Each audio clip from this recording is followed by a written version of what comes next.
This recording was taken from a speech delivered by Commander Carr in Chicago in 1958, a few months before his death. It was not Carr's intention to document the whole history of the Illuminati conspiracy in this speech, since a great many books had already been printed on the Illuminati. Carr's most widely read book, Pawns in the Game, is considered by most historical experts of the Illuminati as the most comprehensively documented book ever published on the Illuminati. The sound on this recording is primitive, due to the fact that it was placed on tape in a large meeting hall. However, despite the sound quality and other technical shortcomings, the facts contained in this speech are of such significance that it is reproduced exactly as it was given. Carr's speech will be interrupted occasionally by this narrator, who will insert salient comments on what Carr has said in order to highlight certain particularly significant parts of his message. I would like to present to you a speaker that has given much of his life for the welfare of humanity and to study the things that are going on in the world revolutionary movement. Our speaker this evening has a very wonderful way of presenting a message that is so badly needed, and I hope that each of you will listen with open minds and forget all prejudices and all bigotry. We have nothing to gain by hatred, and our speaker will certainly give us the reasons for that. And so at this time, we're very happy and proud to present the Commander William Guy Carr from Canada.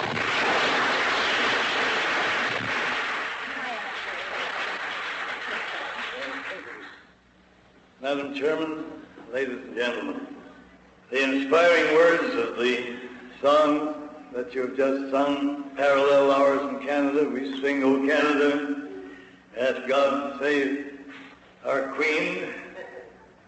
But all citizens of countries that we still speak of as being free are in the same boat.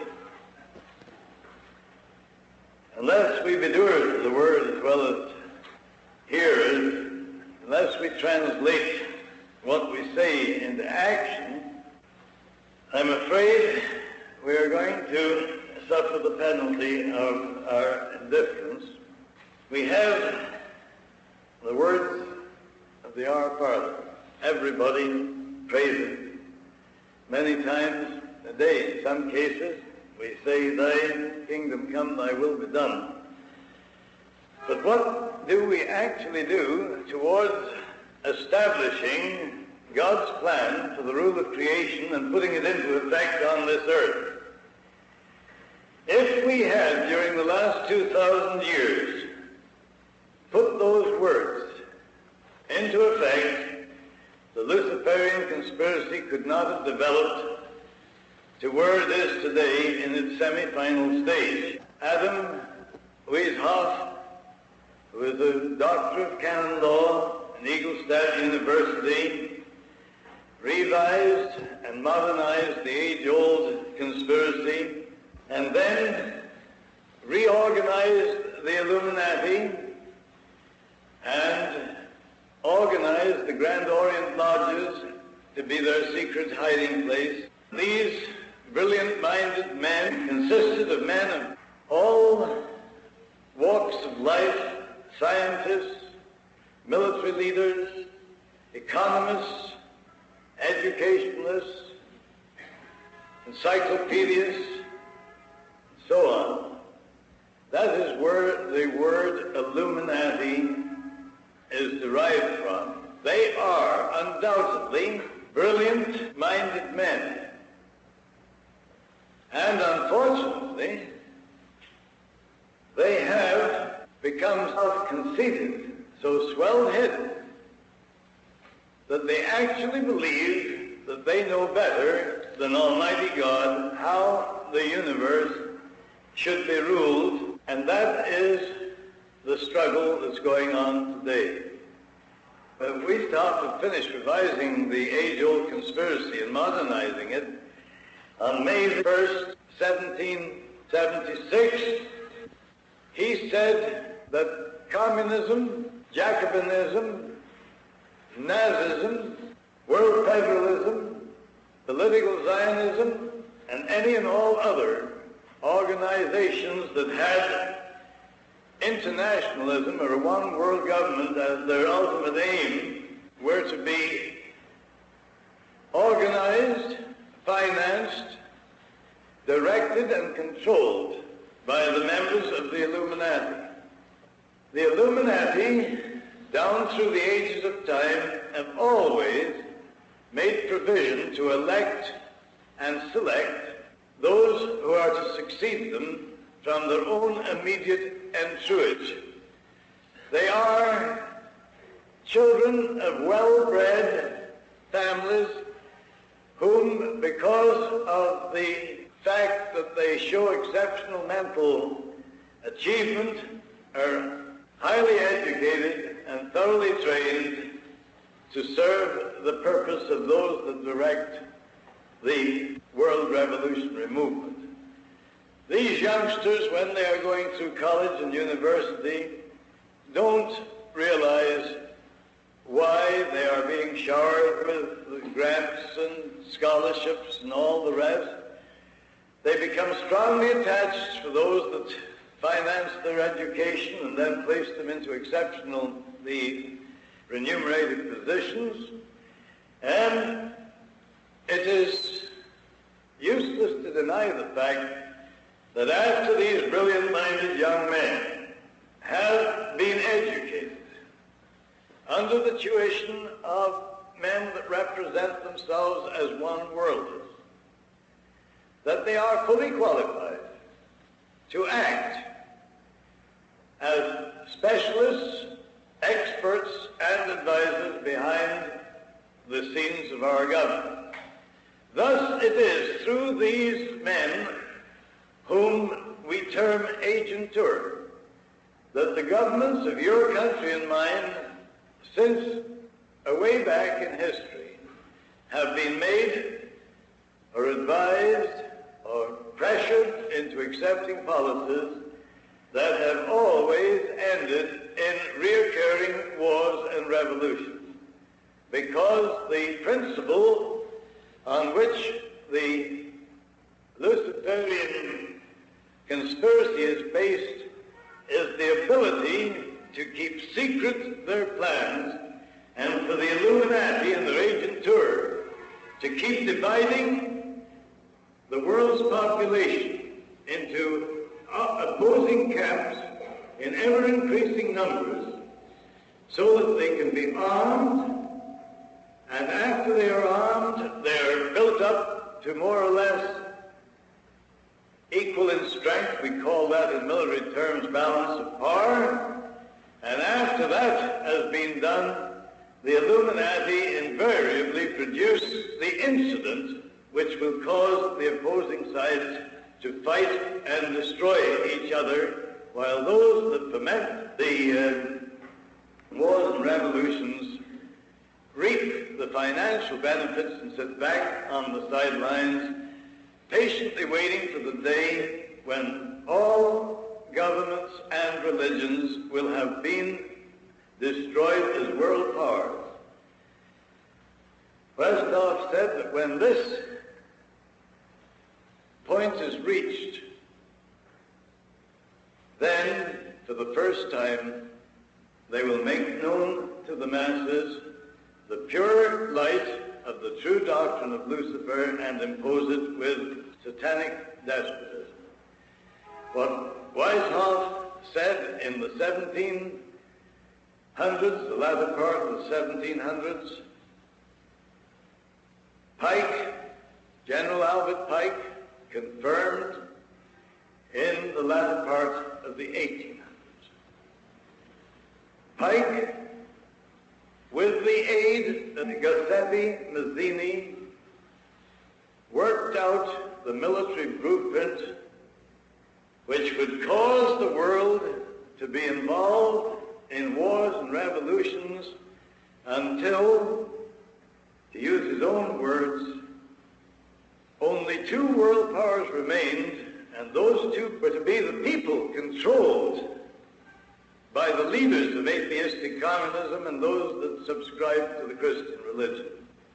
I know it is very hard for the average, decent, clean-minded citizen to realize that such a devilish, and I use the word advisedly, diabolical plot has been in operation. But the Scriptures, the Old Testament, is nothing more or less than the history of that conspiracy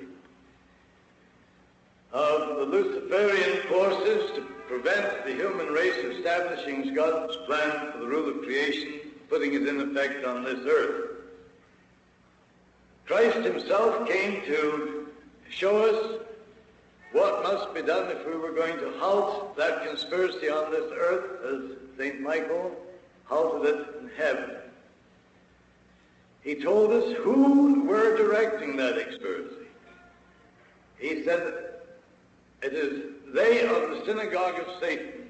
He said, they are sons of the devil, Lucifer, whose lust they will do. He was a murderer from the beginning. He knows not the truth, for the truth is not in him.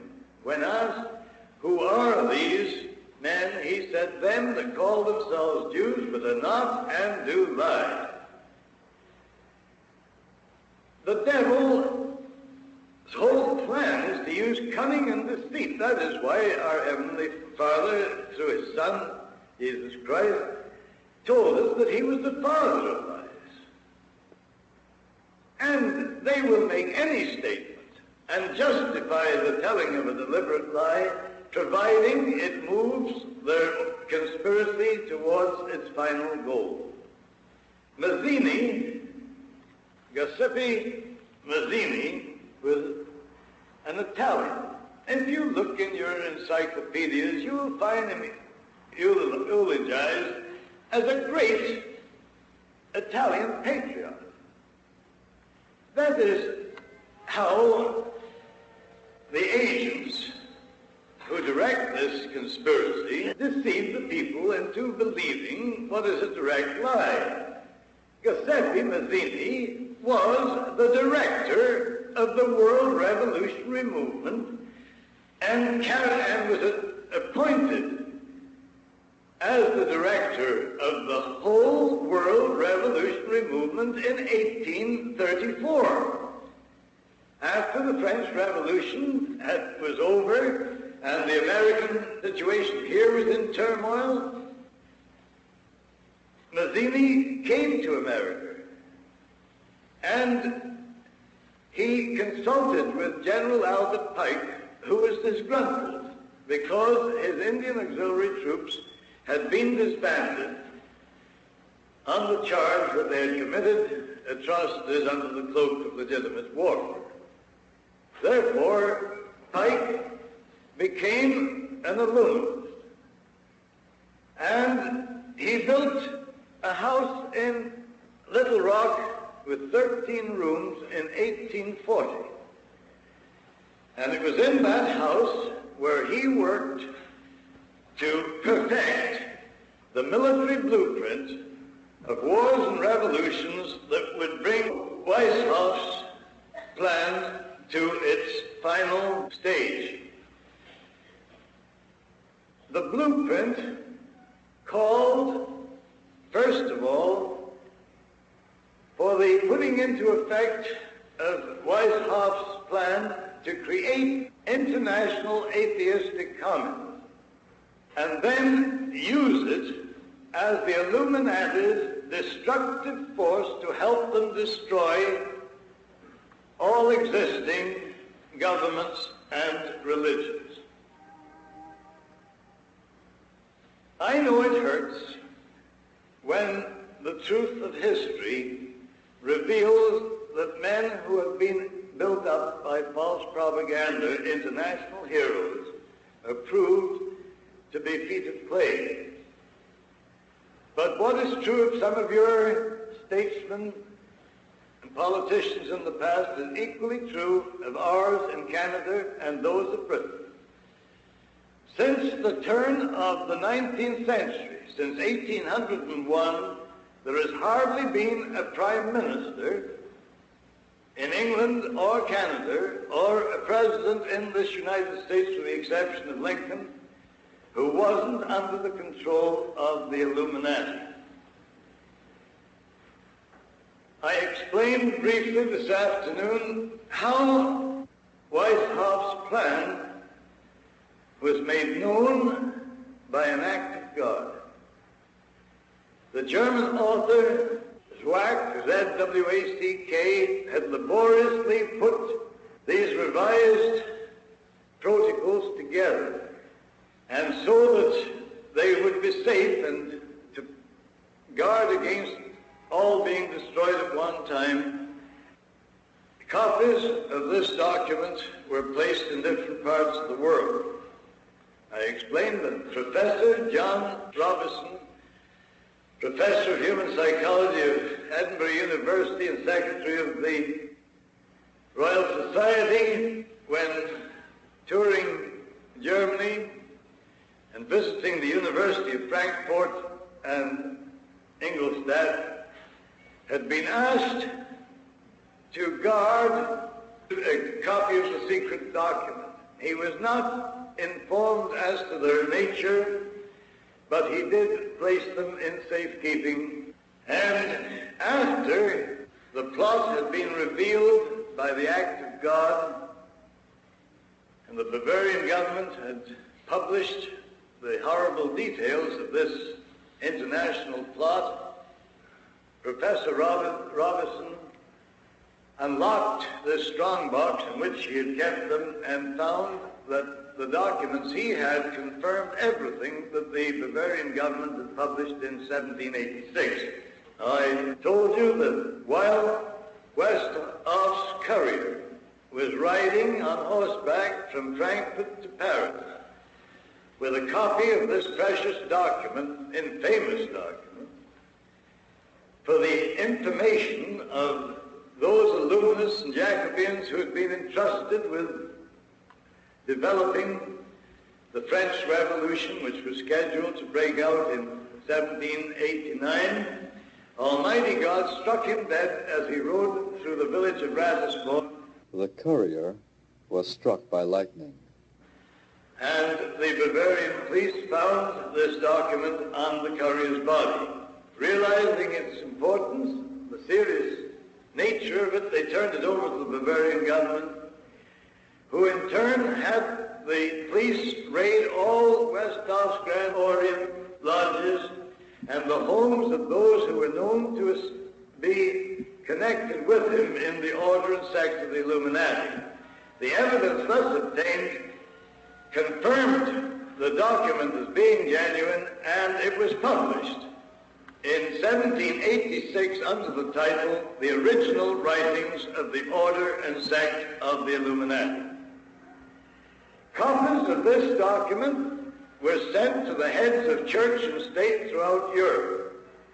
But such was the power of those experts, specialists, and advisors who had been infiltrated behind the scenes of government that they persuaded the crowned heads of Europe and the heads of church to ignore the warnings by telling them that it was part of a huge hoax, and if they took any notice of it, they would be brought into ridicule. When this plot was discovered, the Bavarian government closed the lodges of the Grand Orient, outlawed Professor Weishoff, and disbanded the Illuminati. And with the devilish cunning with which they are inspired, Weishoff pretended that the plot had come to an end and that he had become reconciled with God. But the word God can apply equally to Lucifer as it does to the Supreme Being that we worship. And that is why people are continually being deceived by the double talk of these people. Now, when the pressure had been put on the Illuminati in Europe, Thomas Jefferson, who was one of Weishaupt's great admirers, transferred the direction of the plot from Europe to America. I know that that's hard to take, but remember, we cannot judge Jefferson or any of those with whom he became associated. He may honestly have believed that only a one-world government would bring an end to continuing wars and revolutions. Or he may, and only he and his maker know it, have become a member of the order and sect of the Illuminati. It would appear that the latter is what happened. As 1789, Professor Robison, whom I referred to before, published a book entitled Truth of a Conspiracy to Destroy All Governments and Religions. And in that book, and there are copies of the book right here in the United States at the present time, carefully guarded. This book has recently been reprinted and is included in the book list on the back of this record. John Robinson, who was himself a high-degree Mason, considered it was his duty to expose the Illuminati and their secret intentions, and he risked his life to publish that documentary. So in 1789, he gave warning that the Illuminati had infiltrated into Masonic lodges in the United States and had created a secret society within a secret society. Now, let it be clearly understood that I am not making any charges whatsoever against the Masonic orders of the Scottish, or the Blue Rights, or anybody else, because I know only too well that it is a rare occasion if even a 32nd or 33rd degree Mason suspects that higher than that is this secret power that infiltrated into their organization. Now, to give you some additional proof to show how these conspirators work, on July the 19th, 1798, David A. Tappan, president of Harvard University, warned the graduating class regarding the influence Illuminism was having in American politics and religion. Thanksgiving Day, the next year, 1789, Jedediah Morse preached against Illuminism. He warned his congregation and the people of the United States that the Illuminists cover their true purpose by infiltrating into Masonic lodges and hiding their subversive acts and intentions under the cloak of philanthropy. In 1799, John Cozzens Ogden exposed the fact that Illuminists in New England were indefatigably engaged in destroying religion and government in America under fiend regard for their safety. In 1800, John Quincy Adams opposed Jefferson to the presidency of the United States. Adams had organized the New England Masonic lodges. He wrote 3 letters to Colonel William L. Stone exposing Jefferson's subversive activities. The letters referred to are, or were, on exhibition in the Rittenhouse Square Library of Philadelphia only a few months ago. They are credited with having enabled John Quincy Adams winning the presidency.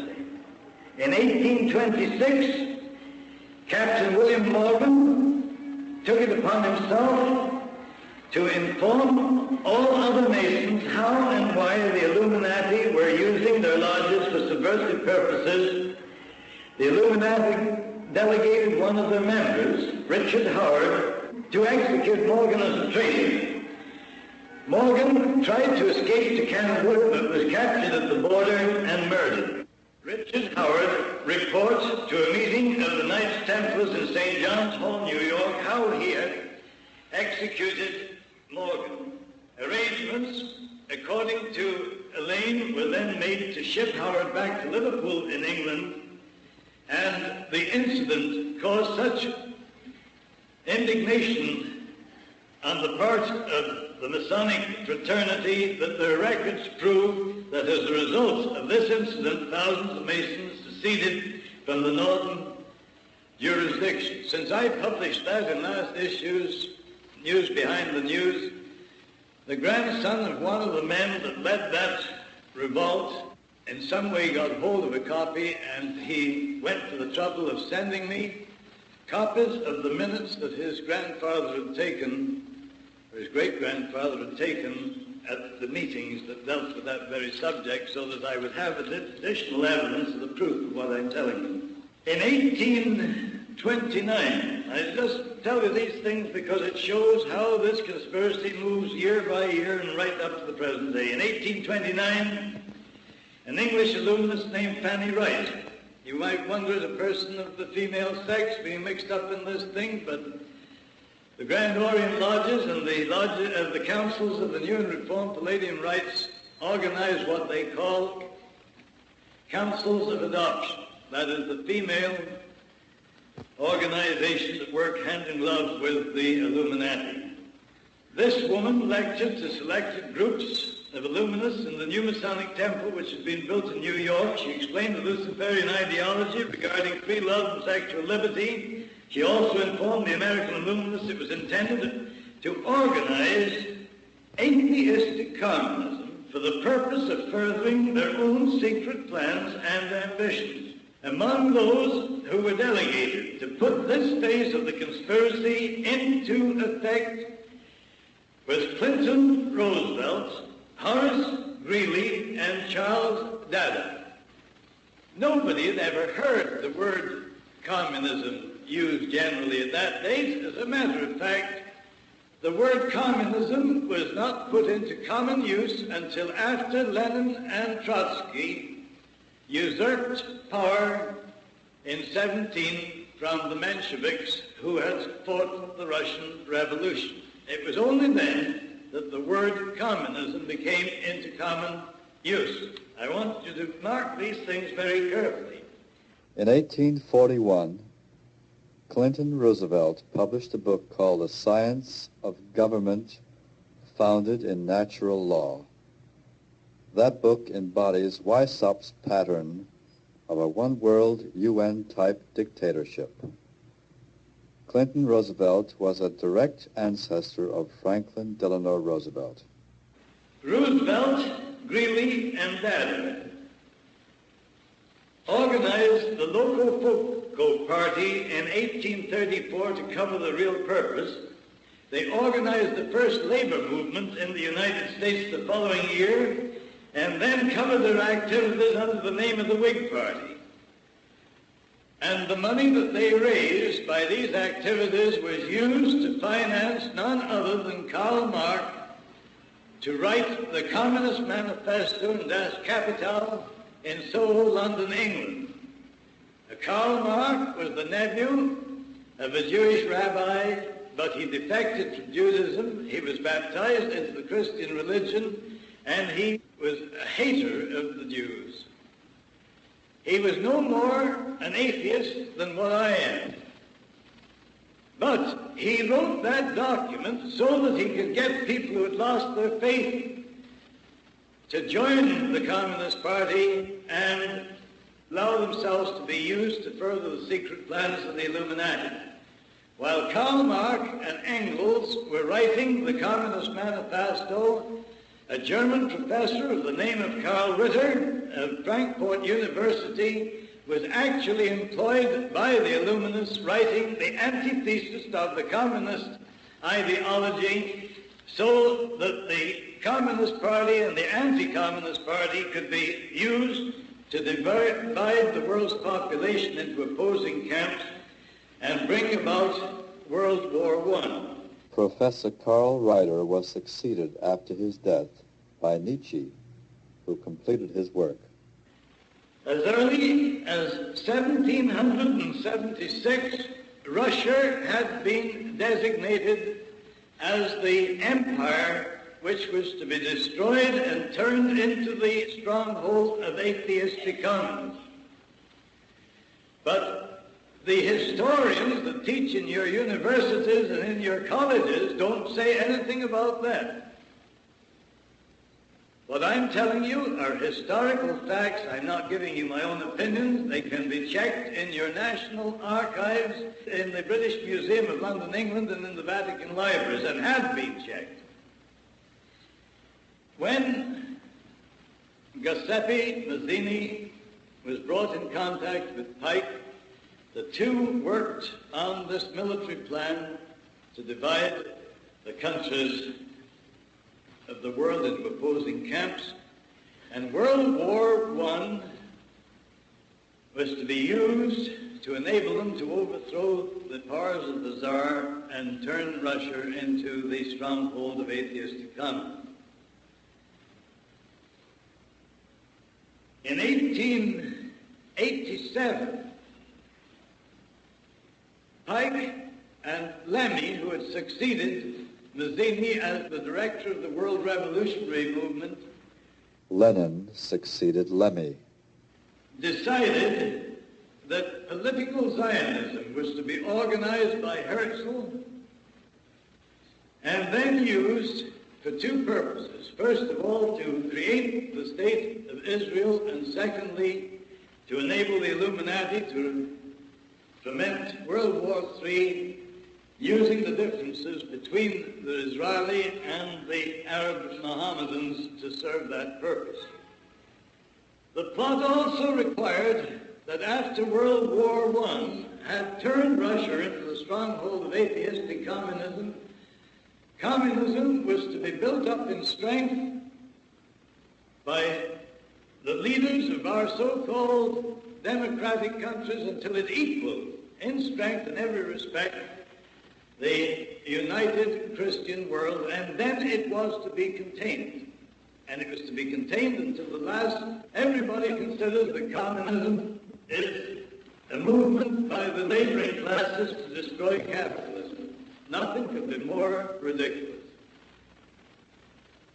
The Mensheviks and the Bolsheviks were used to foment and fight the revolution in Russia in 1905 and 1916, but all the time hovering in the background were these Illuminists who had chosen Lenin and Trotsky to lead the movement to usurp the powers of government in Russia just as soon as the moment was ripe.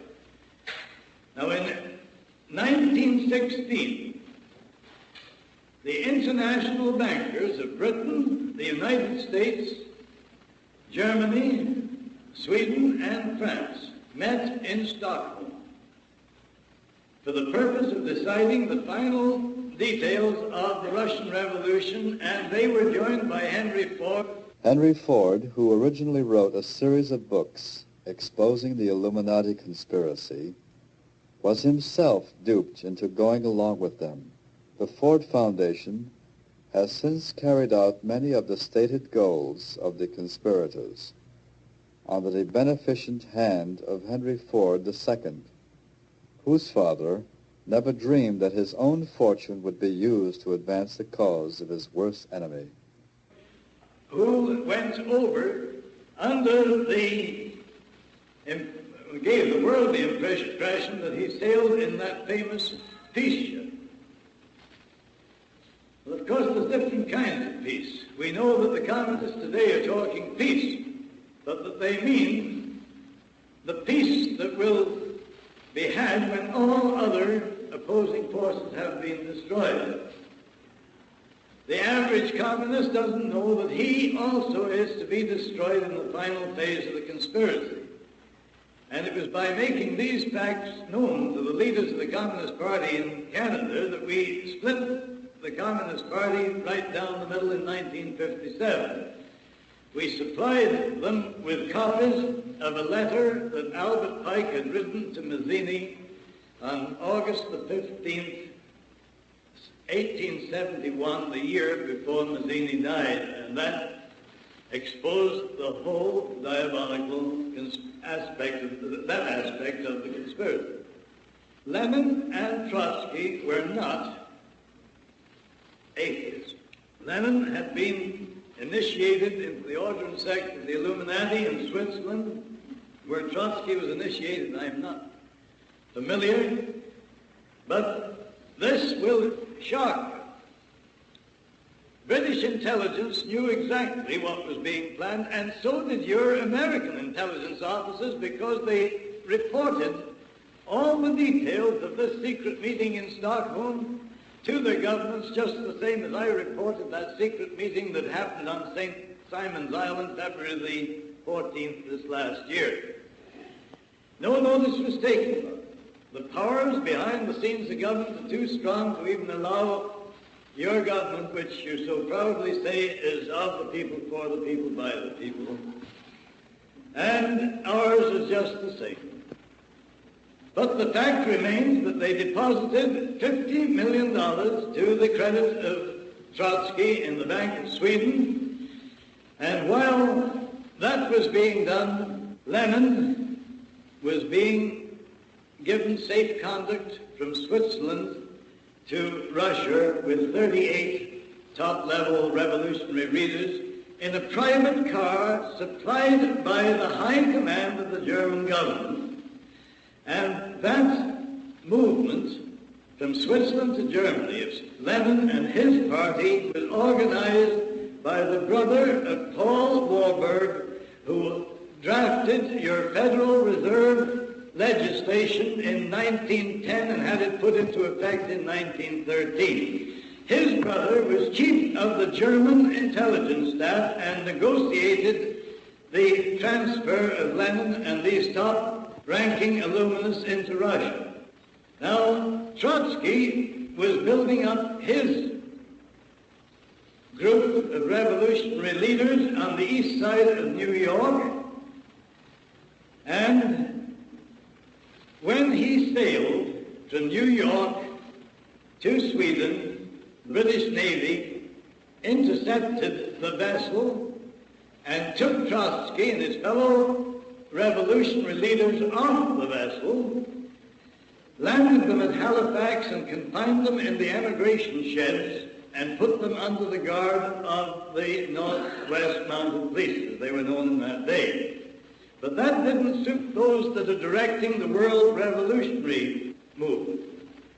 Mackenzie King, William Lyon Mackenzie King, who had been educated and trained as a member of the Illuminati because his father had been a revolutionary leader in Canada, a brilliant, cold-blooded, professional politician, became Minister of Labor in Canada in 1907. He was doing the work of the international conspirators as far back as that date. When World War I broke out, or was about to break out, Mackenzie King retired from the Canadian government and took the position as head of the Rockefeller Department of Public Relations. Now, when we had captured Trotsky and his fellow conspirators, and they had been placed in detention in Halifax, Mackenzie King was sent by the Rockefellers to Ottawa, and he issued the ultimatum that unless those men were not only released but given safe conduct to Sweden, the United States would cut off all financial and other aid to Britain and France. President Woodrow Wilson, who said time and time again, "I will not let our boys die on foreign soil," was a stooge of Colonel Edward Mandell House, an errand boy for the hierarchy of the Illuminati in America, the Rockefellers, Bernard Baruch, Jacob Schiff, etc. Wilson wired the British government demanding that Trotsky and his men be released, or the United States would not enter World War I as agreed upon.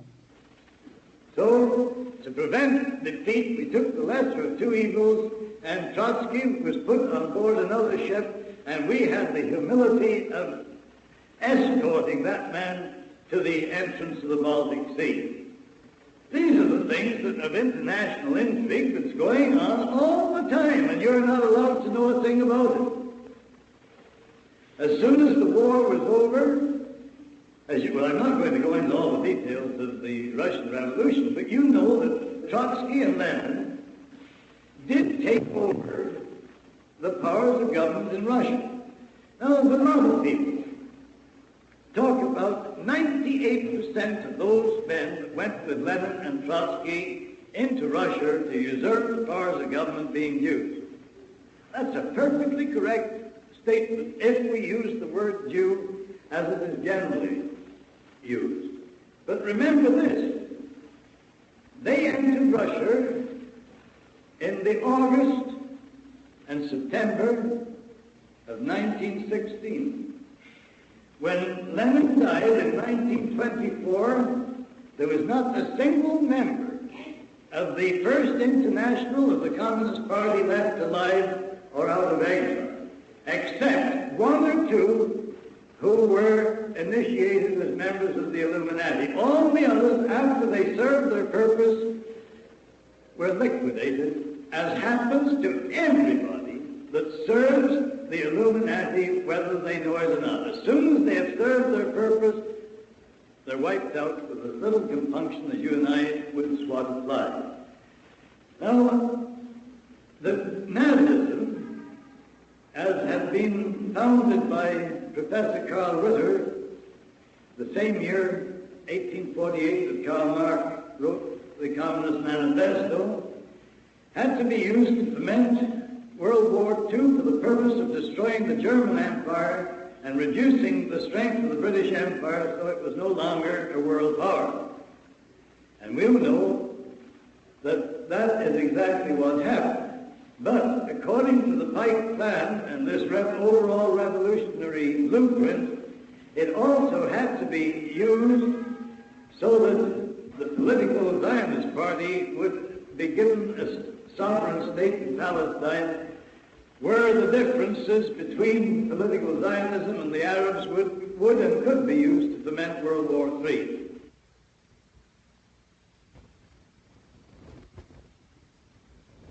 The Treaty of Versailles was deliberately written in such a manner that it facilitated those who were directing the world revolutionary movement of starting World War II when they thought the time was right. You'll find all kinds of documentation in there, secret messages passing between the heads of your government and ours. And let me tell you this, some friends of mine, high-ranking British officers, and some of your own countrymen, did everything within their powers to try and prevent World War II breaking out.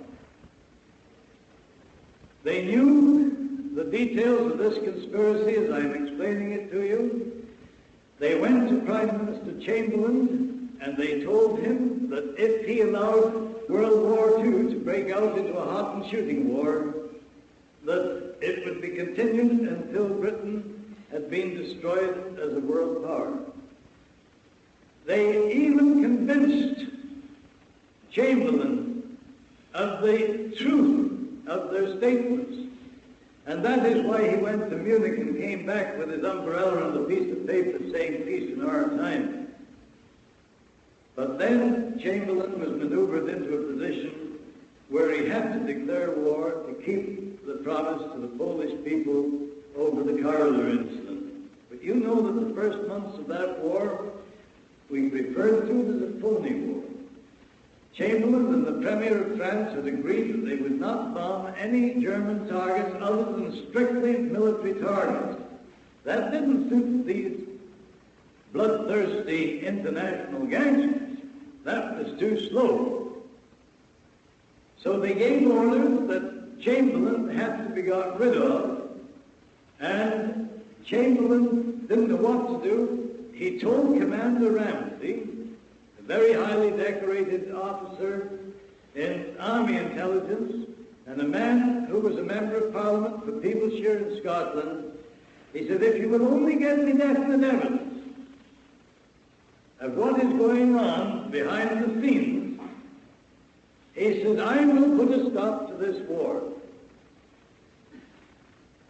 Ramsay approached a man in the American embassy, and he told him, if you will only give me copies of the secret correspondence and signals that was passing between Churchill and Roosevelt, and let me have them just long enough to show the Prime Minister, he says, we'll end this war. And that clerk, that cipher clerk, did as requested in the hope that by so doing he could prevent World War II being developed into the Holocaust that it was. That man was Tyler Kemp. That sealed not only Chamberlain's fate, but it sealed the fate of all those patriots who were working in close cooperation with Captain Ramsay.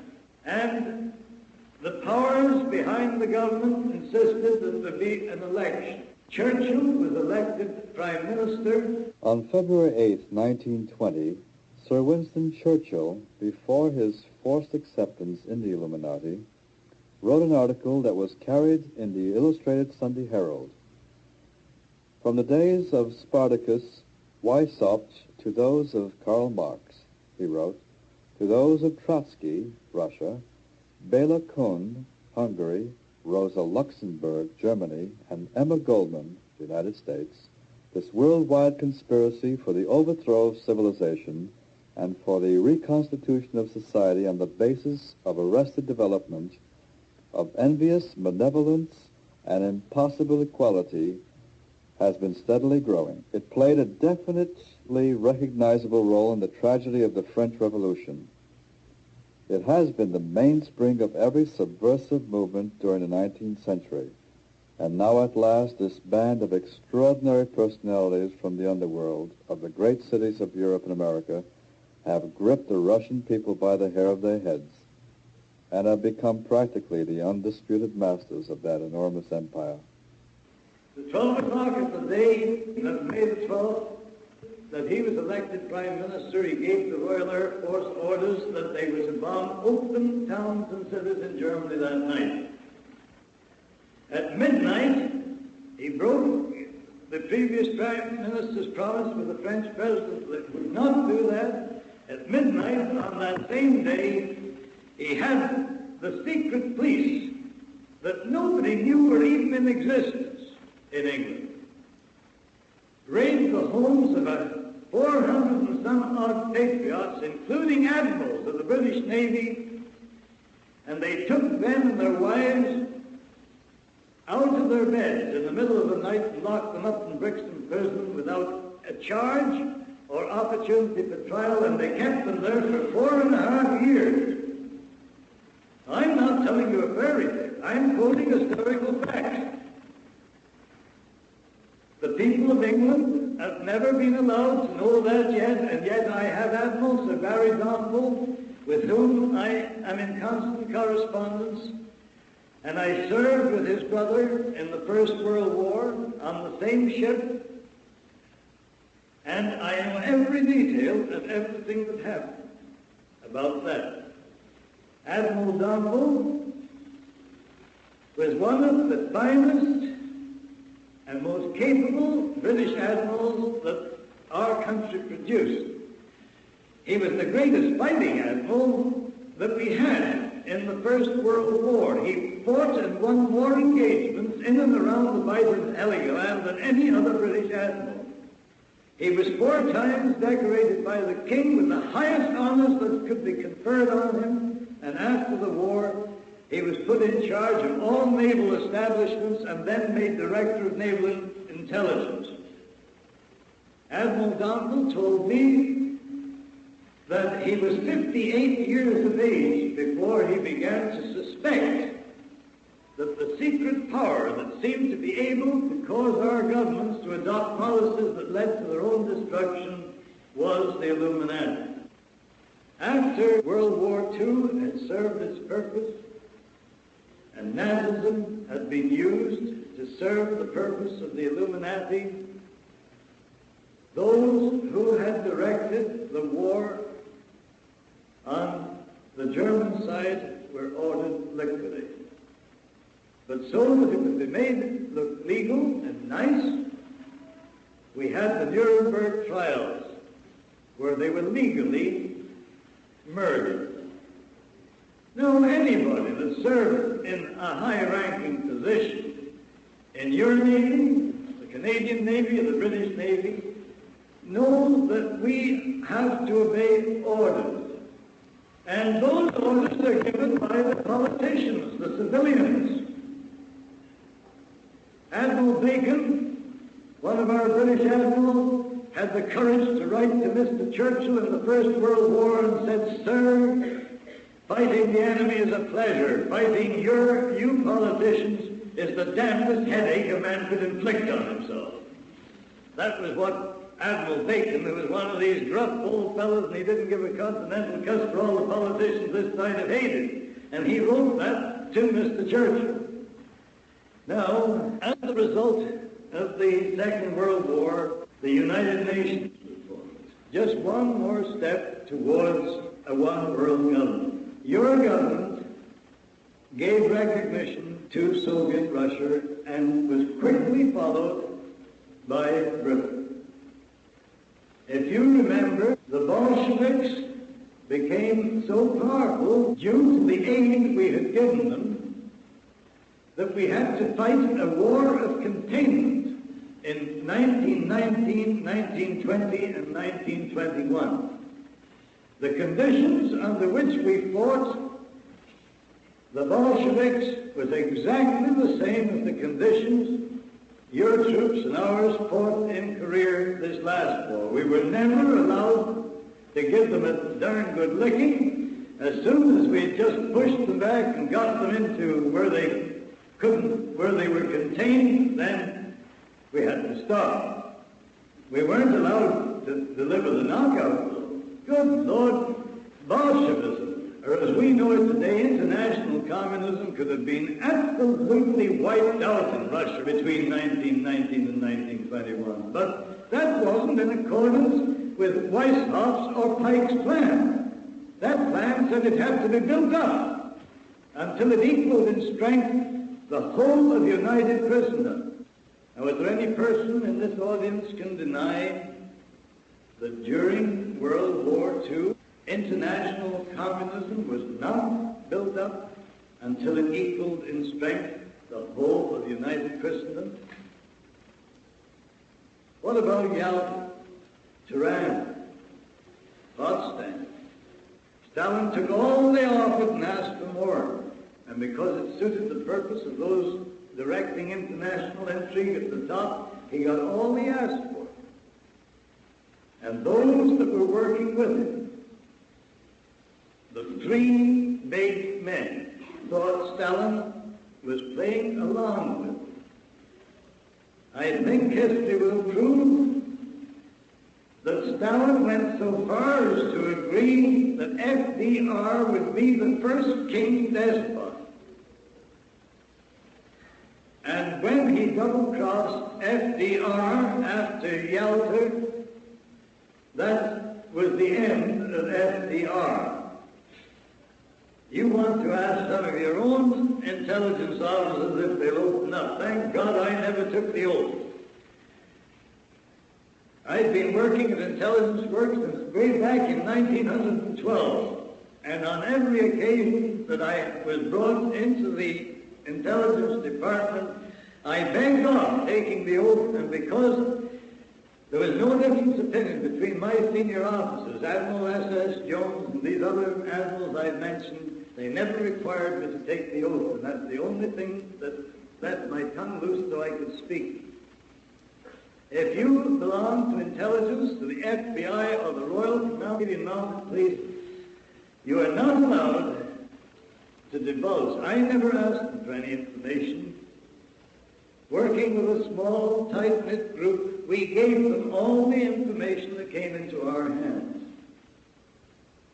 But I was so close to intelligence, that is, the directors of intelligence, that I had my own office in the intelligence department at Ottawa, and I had one stenographer delegated to do all my typing, and my wife and I are godfather and godmother to one officer who was director of naval intelligence for a period of 5 years, and another man who is our highest ranking intelligence officer. He and his wife are godfather and godmother to one of my children. So we've been pretty closely knitted in. I've had the pleasure of being the guest in the homes of nearly all these men I'm talking, and I've had the opportunity of discussing different angles.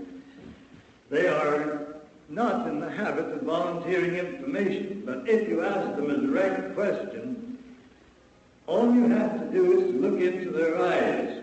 As I told the head commissioner of the mounted police when we were having a conference one day, he says, "You know I can't talk." "No, but I says, you're a darn poor poker player, because after I ask you a question, all I have to do is look in your eyes and I can see the answer just glaring at me."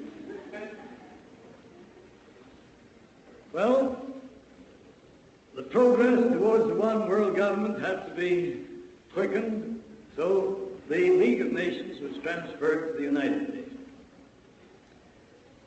Now, going back to where I began my story and told you that this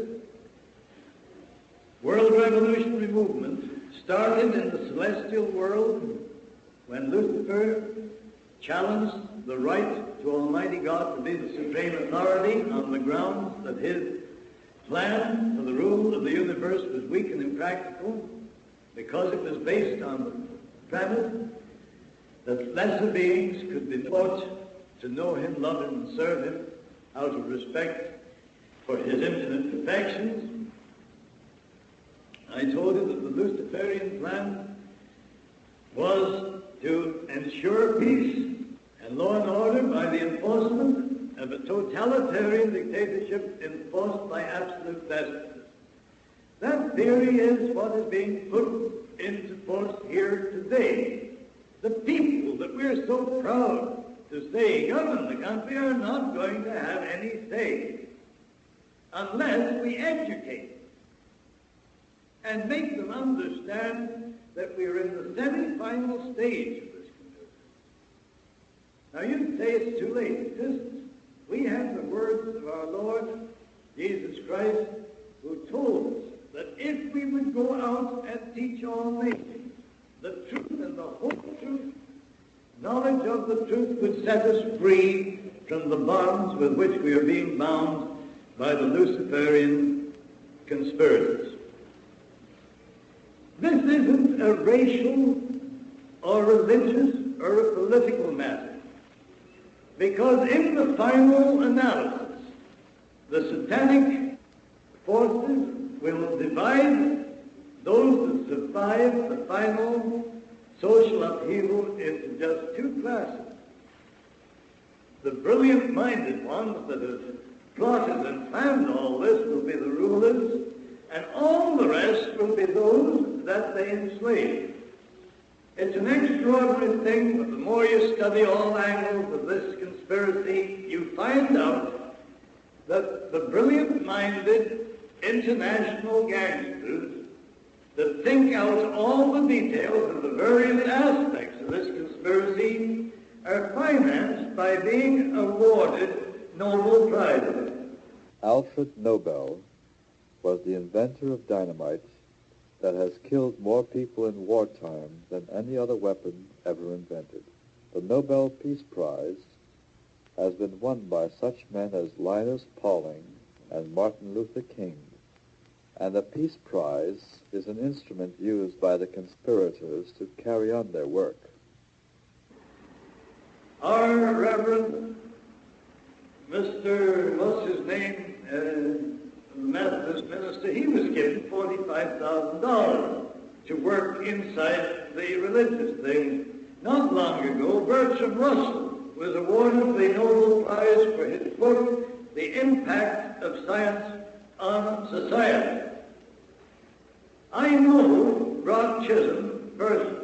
He was the Minister of Health for Canada before he was appointed as Canada's chief delegate to the United Nations. He hadn't been very long in the United Nations when he was made president of the World Health Organization, which you know by the three letters WHO, WHO. After he had put the internationalist brains, put their ideas into actual practice within the World Health Organization, he then was made director and president of the United Nations Mental Health Organization. Brock Chisholm says there's only one way to use the human capital. He says reduce the whole lot to one common denominator. Interbreed them, mix them up, get one great big mass of mongrelized humanity, and then put them under the yoke of absolute slavery, and he says you won't have any more wars through evolution. Well, that's sound logic. If the ruling class that consider they know better than Almighty God how to rule the universe get away with what they're working at, all the rest will be classified as goyim. And the word G-O-Y-I-M does not mean Gentile. It means human capital. That is the definition of that word. This play of words is confusing everybody. The whole diabolical plan depends on the agents of the Illuminati causing bigotry, hatred, on religious, political, economic, any other major issue, so that they can get us divided and throw us at each other's throats. Now, I've mentioned that when this conspiracy has developed to the final stage, that is after World War III, that the greatest social capitalism that the world has ever known is to be provoked by the Illuminati. Before I read you Pike's letter of instruction to Mazzini, telling him exactly how this final phase was to be put into operation, I just want to mention that World War III was scheduled to start Christmas week, 1957. I had called that shot years and years. You'll find it in the books that were published years ago, so I just couldn't think it up out of my head tonight. I said that if we permitted World War III to be developed as intended, the year 1960 would be the year of no return. You'll find those statements in my book. I have no reason to withdraw them or even to qualify them. I watched what was going on in certain areas of this world, and where I couldn't observe the things personally, friends of mine helped. Weishaupt and Pike had both said that those brilliant-minded international gangsters that were determined to enslave the lesser beings were to provide for their own safety and protection by establishing sanctuaries before each of the succeeding wars broke out. And that pattern has been maintained ever since the French Revolution, which broke out in 1789. In no revolution, be it the French revolutions, and there's been several of them, the Spanish revolutions, the German revolutions, the British revolutions, your American revolutions, the Austrian, or any other revolution, have any of the members of the Illuminati or their families been harmed, nor has their properties. They were always safely hidden away in sanctuaries. That is why Switzerland was the biggest sanctuary of the lot. It was made a neutral country, so those directing both sides of the wars could meet and discuss how they would continue them or bring them to an end. With the advent of the atomic bomb, they just didn't know what to do, because before they could let the masses use atomic weapons and nerve gas to destroy themselves in still greater numbers, they had to know what part of the earth's surface was safe for their own miserable hides. They couldn't afford to get contaminated with atomic fallout, or to be burnt with nerve gas, which means dead. So what did they do? After the two bombs were exploded on Nagasaki and Hiroshima, they started a series of apparent explosions all over the world.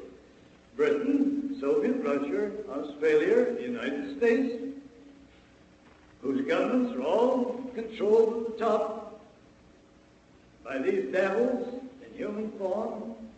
They popped off a bomb here, they popped off a bomb there, and they had their nuclear scientists all over the world measuring the atomic fallout so that they could find, if possible, places in which they could be perfectly safe while we were cutting each other's throats from ear to ear. It is not generally known, but Germany could have won World War II hands down. But they were not allowed. These Illuminati, who were behind the government of Germany, had strict instructions that the German Empire and the Nazi Party were to be destroyed. And I defy any member of the American High Command to deny this statement. The German army had sufficient nerve gas stockpiled 2 years before the war ended to have wiped out the whole population of Britain, France, and the United States had they been allowed to use it. Now, nerve gas is the most lethal weapon. The satanic inspiration has enabled the mind of man to discover this. It is nothing more or less than the pure essence of fluorine gas. And it is so deadly and so devilish in its characteristics that if one single drop, even though it be highly diluted, comes in contact with the flesh of any living creature, it will travel along the nerve trunks and paralyze the breathing apparatus and thus cause death. There is only one antidote to that, and that is atropine. But atropine would have to be injected immediately the first strangling sensation was experienced, and you would have to keep injecting it until you could get out of the contaminated area and get further medical help. The members of the armed forces of your country of mine are being equipped with atropine outfits. But what about the civilian population? Now, one of the devilish features of nerve gas is this. You could wipe out the population of Chicago or New York or any big Canadian city and not do one single dollar's worth of property damage.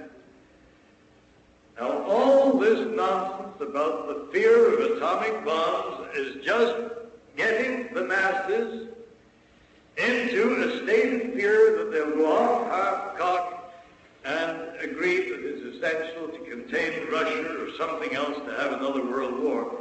These men that have the wealth and the power in their hands and secretly administer that power behind the scenes of government are not going to destroy billions and billions of dollars worth of property when they can take over by using a few dollars worth of fluorine gas.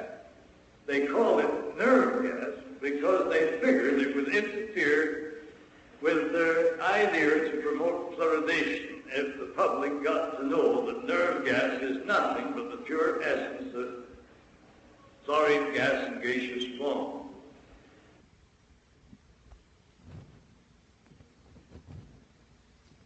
After studying the weather conditions that had prevailed over 50 years and studying the atomic fallout and the deposit, nerve gas deteriorates very quickly. 48 hours, it loses its deadly characteristics, and an invading army could move into a place that had been sprayed in 48 hours. But there is a residue which collects in the clouds and is brought to Earth the same as what atomic fallout is by precipitation, rain.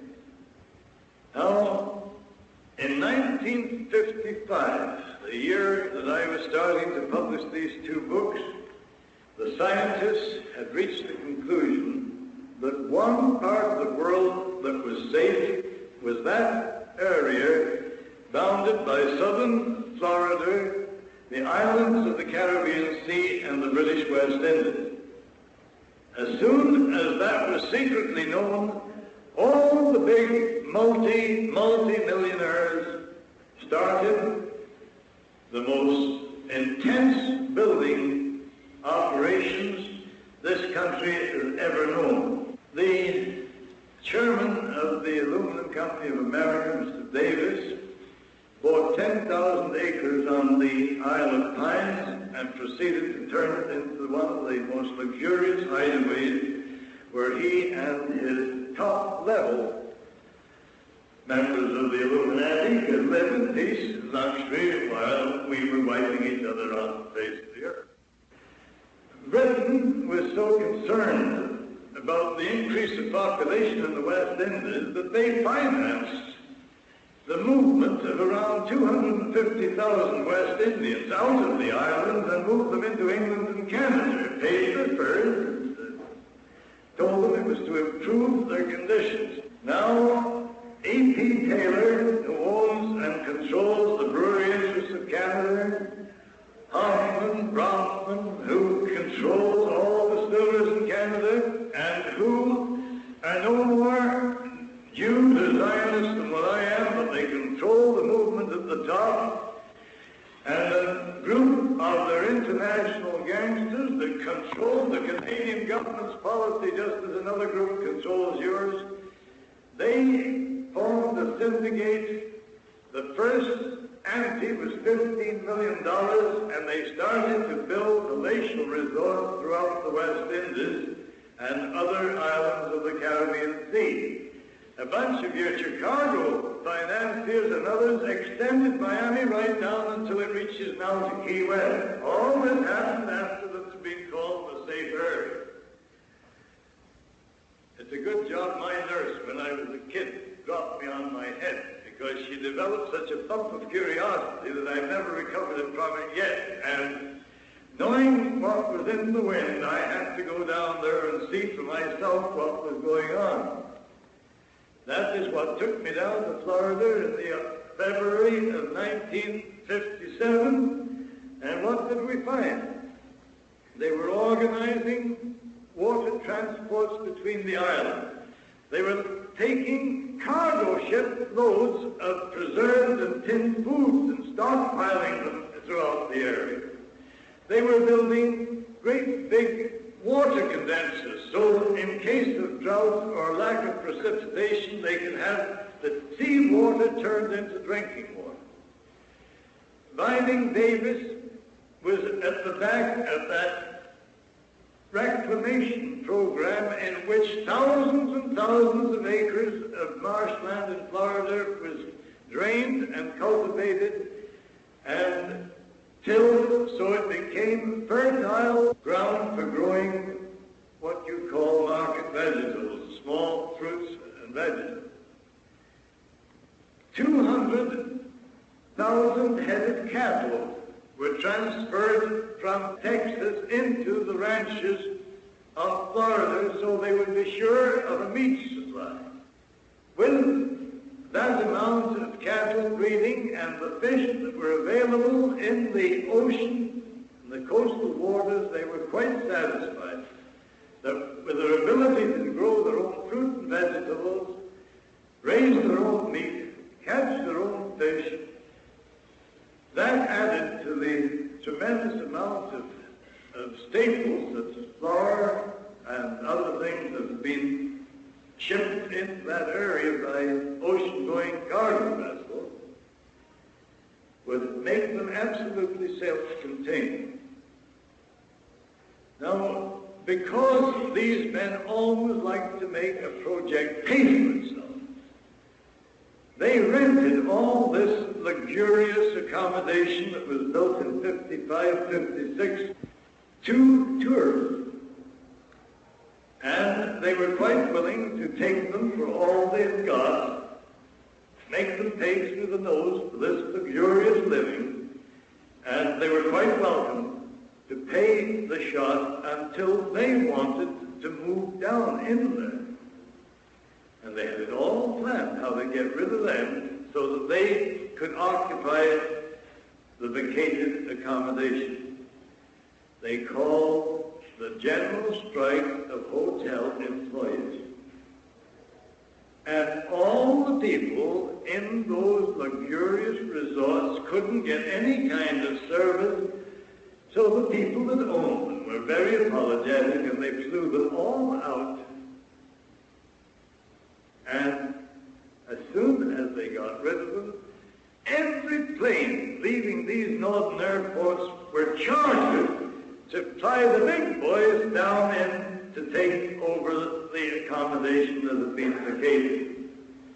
My heavens, we had some of my friends keeping a record of who were chartering the planes and the people who were going on, just the same as we checked those that were landing at Georgia Airport for the St. Simon Island meeting.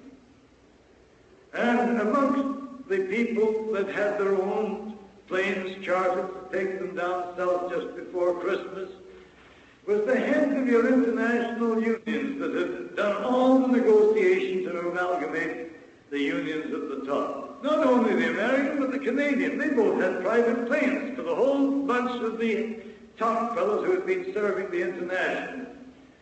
And the Labour let them get away with it. Goodness gracious me, I don't know how stupid people can get. It's so obvious. And then, when the whole thing was ready, and somebody was going to press the button, the Lord entered into the picture and took a stand.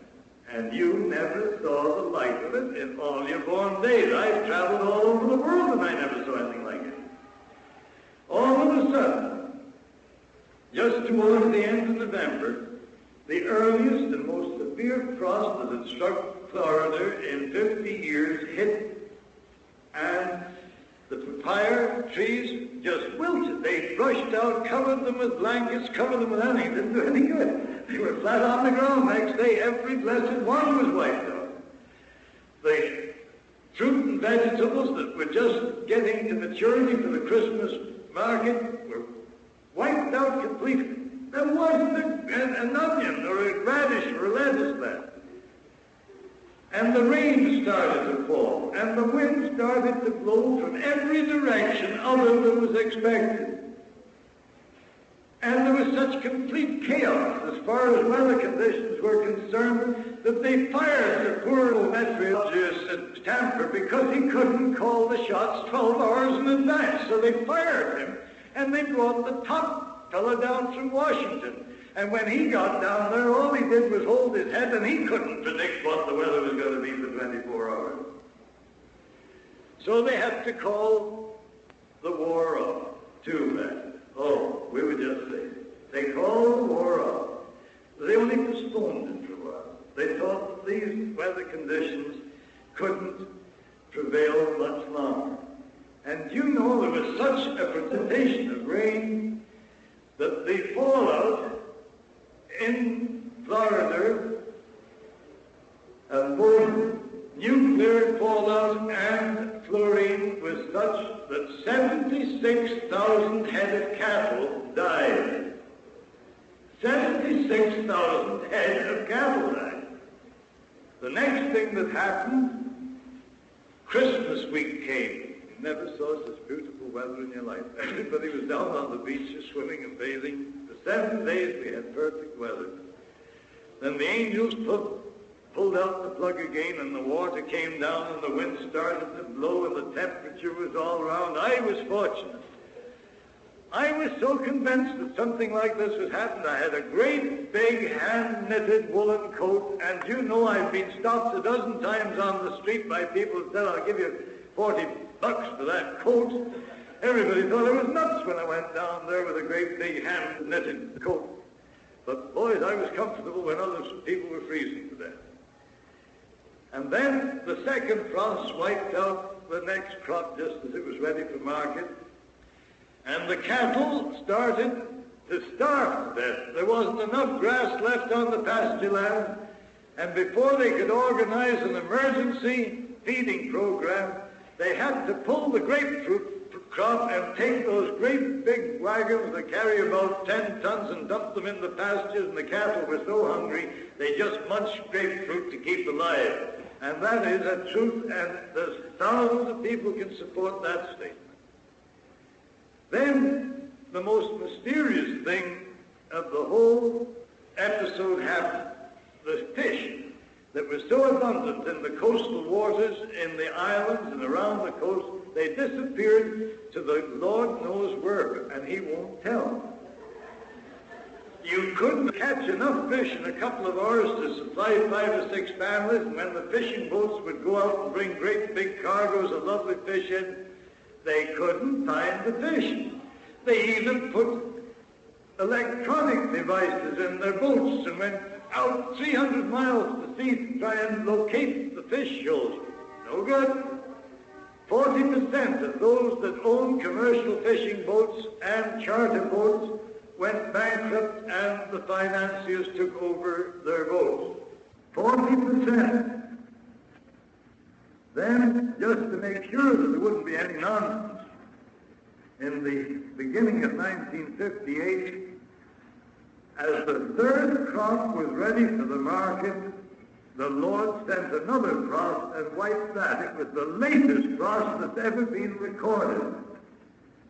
So we poor suckers that were down there getting the information found ourselves paying 35 cents a head for lettuce and 29 for piece for cucumbers and so on, all the way down the line. They even had to fly the food that we people needed there from California and Mexico and all. That's what happened down in Florida.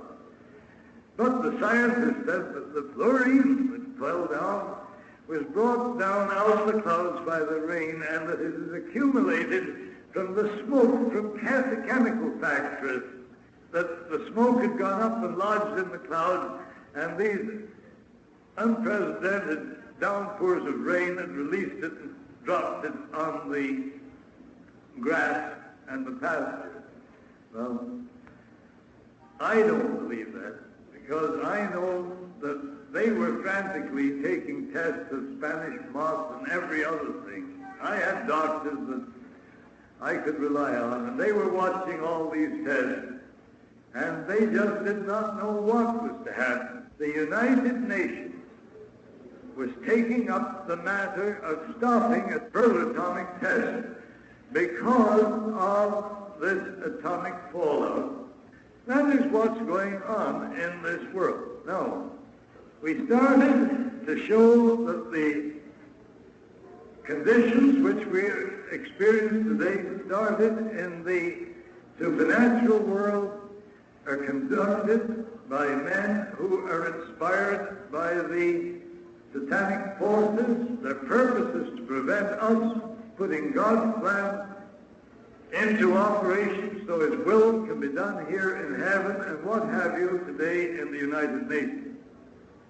God has been kicked out of politics, and the name of God is rarely used except as blasphemy or oath on the lips of foul-mouthed people.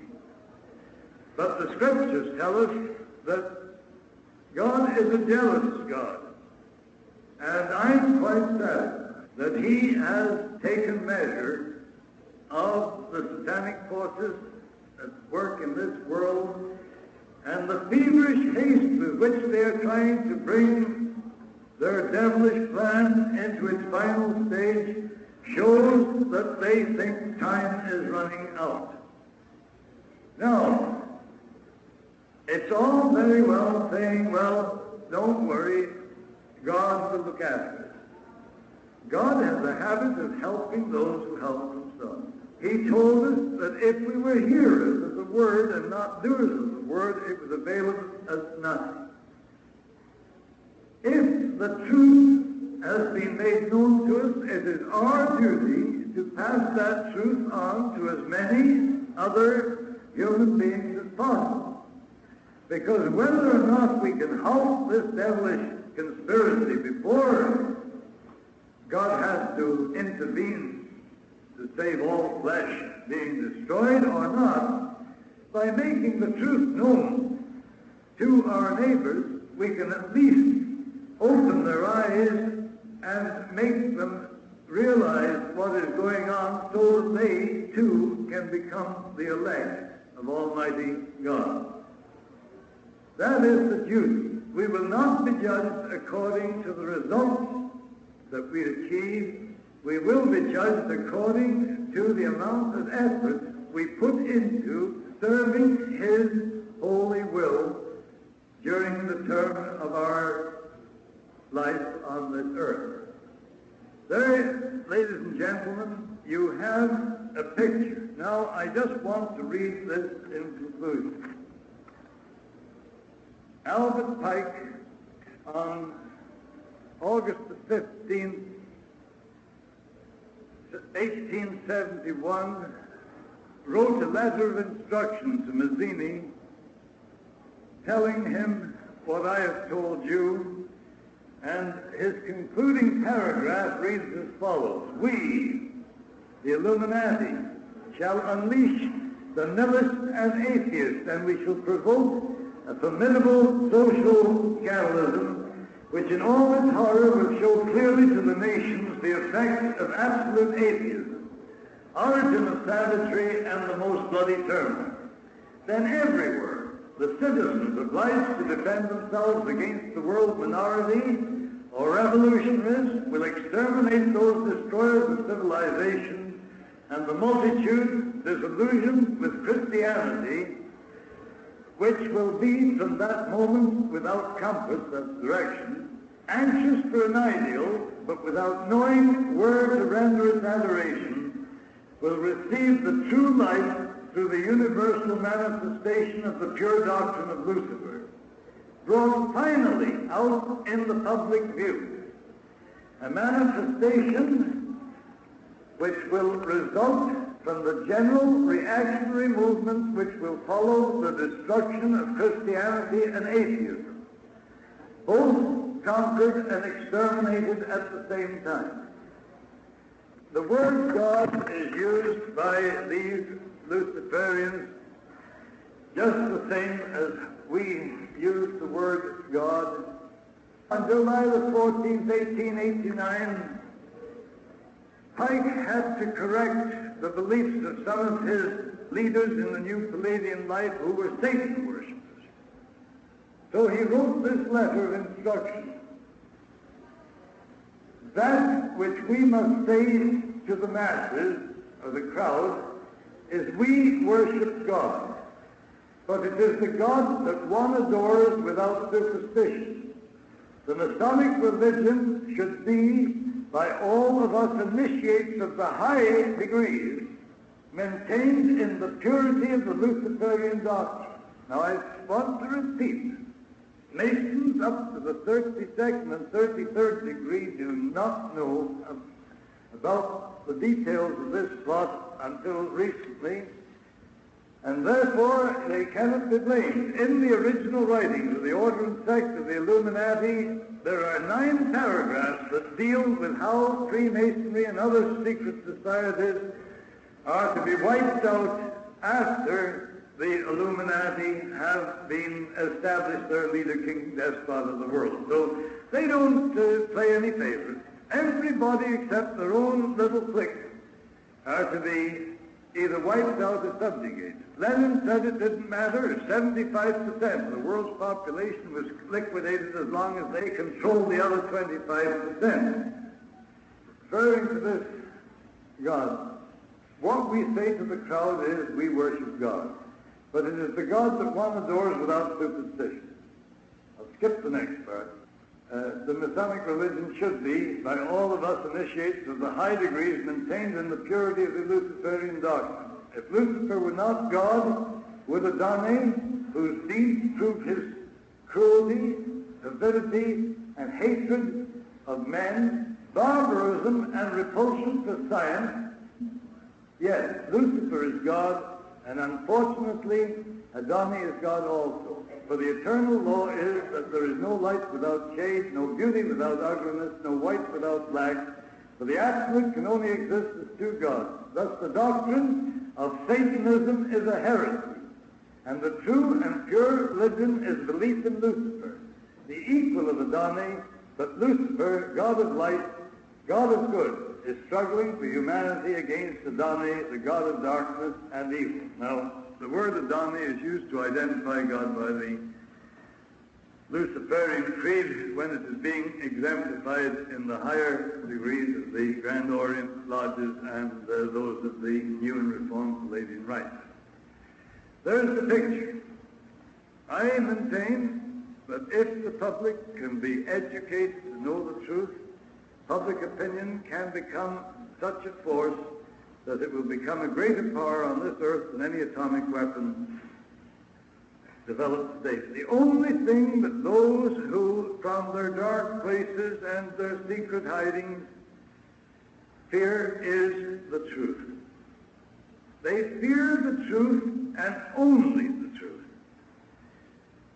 Some of their greatest leaders have said that if one man penetrates the secret and makes it known, their plans could be set back 3,000 years or destroyed completely. All we have to do is carry out the mandate given to us by Almighty God.